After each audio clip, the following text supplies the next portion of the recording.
Salam cerdas perilaku bersama saya, Bambang Syumanjaya. Kita sudah tahu apa itu kecerdasan perilaku. Tapi kali ini saya mau membahas lebih rinci tentang 4 kuadran dalam kecerdasan perilaku. Kuadran pertama adalah proses mengenali. Proses self-awareness, penggalian, introspeksi di dalam diri kita. Mengapa sih saya seorang yang ragu-ragu ngambil keputusan? Saya orang yang takut menghadapi perubahan.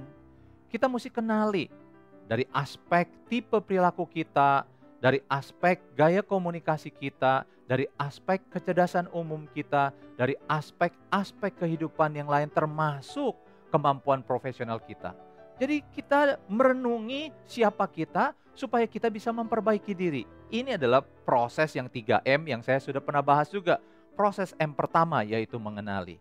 Tapi di dalam kuadran kecerdasan perilaku ini lebih menekankan kita mesti kenali siapa diri kita dalam setiap aspek kehidupan kita.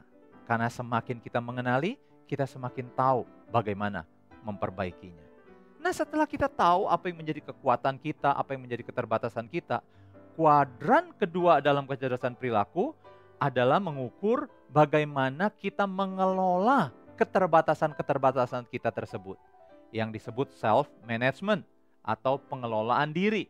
Kalau kita punya trauma-trauma masa lalu, kita sering kali punya pikiran-pikiran negatif, kita punya sikap atau persepsi yang selalu memandang rendah orang lain. Kita mesti cari tahu. Prinsip perilaku berkata, our past experience will determine our present and future behavior. Pengalaman-pengalaman masa lalu kita akan mempengaruhi perilaku kita saat ini dan perilaku kita di masa datang. Oleh sebab itu, mari kita mau bereskan apa yang menghambat kita, apa yang menarik kita dari belakang. Mungkin pengalaman kekecewaan kita, mungkin pengalaman masa lalu kita, kegagalan kita yang bertubi-tubi, kecelakaan yang berulang-ulang, masalah yang bertumpuk-tumpuk dan tidak pernah selesai.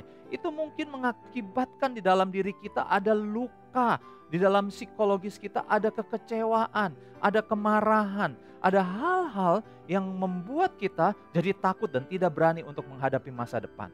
Kalau kita tidak bereskan, maka hal ini akan terus menarik kita ke belakang supaya kita melihat terus ke belakang. Padahal apa yang ada di depan itu jauh lebih penting daripada kita selalu menangisi apa yang terjadi di belakang. Mengelola diri kita adalah membereskan apa yang menjadi trauma kita masa lalu, apa yang menjadi pengalaman pahit masa lalu, apa yang menjadi luka batin masa lalu. Ampuni orang-orang yang bersalah kepada kita, yang melukai kita. Mengampuni adalah sebuah keputusan. Mengampuni bukan sebuah proses. Jadi ambillah keputusan sekarang. Kita ampuni orang-orang yang bersalah kepada kita. Kita harus move on ke depan. Kuadran ketiga, yaitu kita mulai memperhatikan dan mengenali orang-orang di sekeliling kita. Mereka juga kan punya keterbatasan. Mungkin kata-kata mereka, sikap mereka melukai kita pada masa lalu. Dengan bekal kuadran 2 kita sudah belajar mengampuni mereka, maka mengenali mereka jadi lebih positif. Kita selalu melihat sisi positif dari orang-orang di sekeliling kita. Dari teman kerja kita, dari atasan kita, dari klien kita. Mereka bisa kita lihat sisi positifnya sehingga kita bisa membangun hubungan lebih baik lagi dengan mereka. Nah, jangan berhenti pada kuadran ketiga karena kecerdasan perilaku ada kuadran 4-nya. Yang berarti marilah memiliki hidup yang berdampak bagi lingkungan. Making others' life better. Atau give impact to others. Apapun istilahnya, memberi dampak itu adalah tugas seseorang yang dengan kecerdasan perilaku yang tinggi. Bukan saja menangisi masa lalunya, bukan saja benci orang-orang di sekelilingnya, membereskan masa lalu, mengampuni orang lain, dan terakhir berfokus untuk melayani orang lain. Bayangkan kalau karyawan kita memiliki mental dan kecerdasan perilaku yang tinggi seperti ini, bukan saja sudah bisa menerima kelemahan mereka, bisa mengampuni orang lain, tapi selalu berfokus. Kalau ada customer datang, bagaimana ya saya bisa memberikan yang terbaik?